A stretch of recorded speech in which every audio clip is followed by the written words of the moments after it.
She was given the code name Mary. Her task was to insert herself into the inner circle of Washington's political set.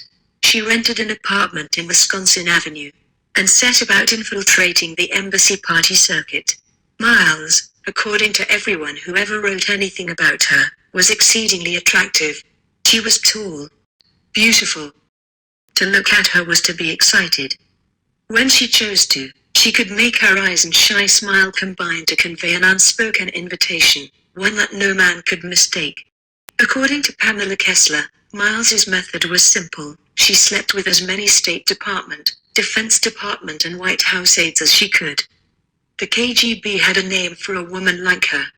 Swallow. The Swallow's Nest is her apartment, usually equipped with cameras and recorders. Her male counterpart is the Raven.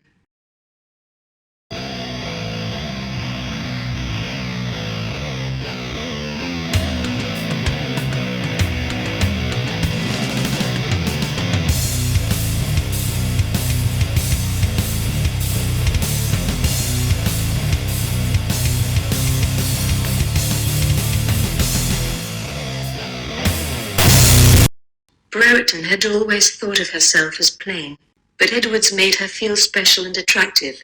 They had met at a party in December 1984. He was drawn to him from that first meeting and they became lovers. She had recently qualified as a lawyer and had started her own practice. 3 months after they met, Edwards told her he was looking to recruit a human rights lawyer who could infiltrate the white left, and said she would be doing her patriotic duty by informing. I just blinded myself to his occupation, and because I was in love with him and spellbound by him I agreed to become an agent. Brereton was given the key to a safe house in Humewood where she and Edwards conducted their affairs, both undercover and under the covers. It was exciting and thrilling, and Brereton was mesmerized by Edwards.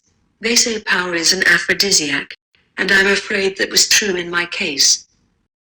A journalist on the espionage beat wrote this account of her in the Washington Post. Those who were acquainted with her say she is far prettier than her pictures indicate, and describe her variously as the most beautifully built girl I've ever seen, the most lovely person I've ever met, and the sweetest, kindest girl you can imagine.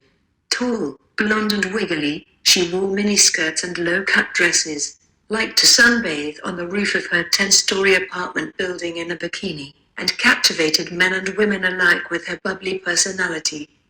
She took your breath away. Cherry was shocked, absolutely completely shocked, that the solid, diligent and committed human rights activist, who was the go-to lawyer for people harassed and victimized by the police, was in fact a spy. Brereton had been part of her circle, and had a reputation as a fighter for the rights of the oppressed. It had never crossed my mind that Vanessa was a spy. Cherry tried to phone Brereton, who had relocated to London in 1997, but she would not come to the phone and did not return her calls. For Cherry, her silence was confirmation that she was a spy. When a pretty blonde spy was unmasked in 1959 at Wits University, a national furore erupted. The drama began at the beginning of that year. The recently elected Student Representative Council president learned via pillow talk that Priscilla Lefson, a part-time model who had just graduated with a BA degree, had been receiving payments from the police in return for information about student political activity at Wits. Schindler's informant was his girlfriend, a close friend of Lefson. They lured her into Wenzel's flat one evening and confronted her. At first Lefson denied everything. When they insisted she answer questions, Lefson wanted to know if the trio intended to use Chinese torture on her if she refused. She might have got away with her espionage if the building's superintendent hadn't thought the bushes on the wall needed a trim.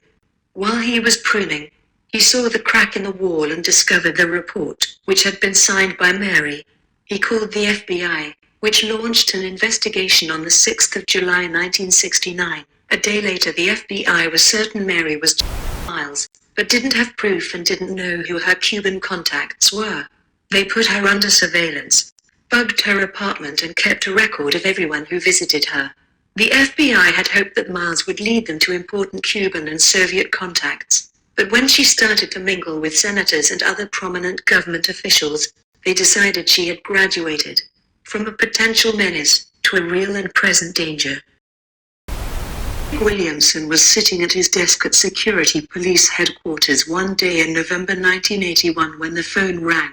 The person who called was 20-year-old Olivia Anne Marie Forsyth. She told Williamson she wanted to be a spy. Williamson knew that already. He had been waiting for her call. Forsyth had been spotted by someone at Foreign Affairs, who thought she fitted the special branch's requirements, and was told to call a number. She had already had a basic screening. Making the call was just another step in her evaluation. He didn't know just how deep it was. He hoped the authorities were only suspicious of him and they hadn't actually discovered his true identity.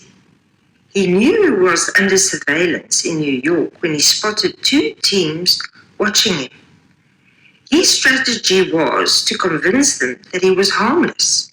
So he did things like leave the door to his hotel room unlocked.